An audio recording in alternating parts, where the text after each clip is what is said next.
Les flottes de pêche de l'Union européenne capturent beaucoup de poissons, près de 5 millions de tonnes chaque année. Mais de nombreux stocks sont aujourd'hui en déclin à cause de quotas de pêche trop élevés. De récentes études montrent qu'en mer du Nord et en Atlantique Nord-Est, près de 50% des stocks de poissons évalués sont surexploités. Et la situation est encore plus alarmante en mer Méditerranée, où c'est le cas pour plus de 90% des stocks. Les produits de la mer et le secteur de la pêche ont toujours joué un rôle majeur dans la vie des Européens, et ils n'ont pas envie que cela change. Mais cela pourrait malheureusement être le cas si les quotas de pêche continuent d'être fixés à des niveaux non durables. Imaginez qu'il n'y ait plus assez de poissons à pêcher. Les conséquences seraient désastreuses, pour l'emploi comme pour la vie des communautés côtières. Toutefois, si les décideurs politiques européens s'engagent à limiter la pêche à ce que l'on appelle le rendement maximal durable, qui correspond au plus haut niveau de capture qui ne nuit pas à un stock de poissons, les scientifiques affirment que les stocks peuvent se reconstruire.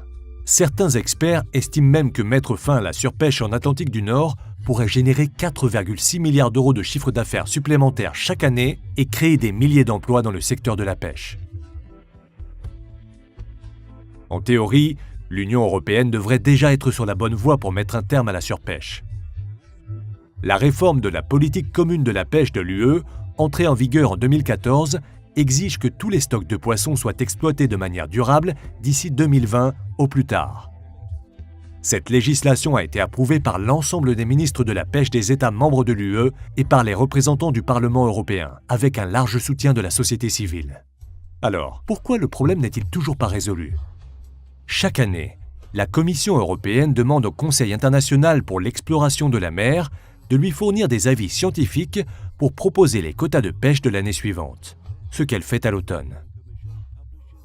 La décision finale est prise par l'ensemble des ministres européens de la pêche derrière des portes closes lors des réunions du Conseil qui ont lieu à la fin de l'année.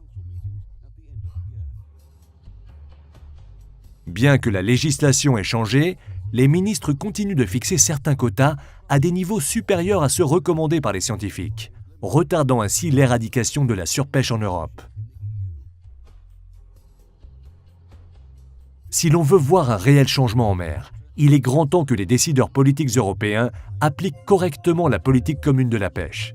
Fixer des quotas conformes aux avis scientifiques permettrait aux stocks de poissons de se reconstruire, ce qui garantirait des revenus et des emplois supplémentaires pour les pêcheurs, un regain d'activité pour les communautés côtières, ainsi qu'une alimentation durable pour les consommateurs européens. Vous pouvez également agir. Abonnez-vous à la newsletter de la campagne de The Pew Charitable Trust pour mettre fin à la surpêche en Europe. Dans le cadre de la campagne, vous pourrez participer à des actions en ligne pour faire pression sur vos décideurs politiques afin qu'ils prennent les bonnes décisions pour les poissons, les pêcheurs et les générations futures. Vous pouvez aussi nous rejoindre sur Facebook et Twitter et faire passer le message sur la nécessité de mettre fin à la surpêche en Europe. N'oubliez pas, rien ne changera tant que les citoyens ne donneront pas de la voix. Pour en savoir plus, rendez-vous sur pewtrust.org/end EU overfishing.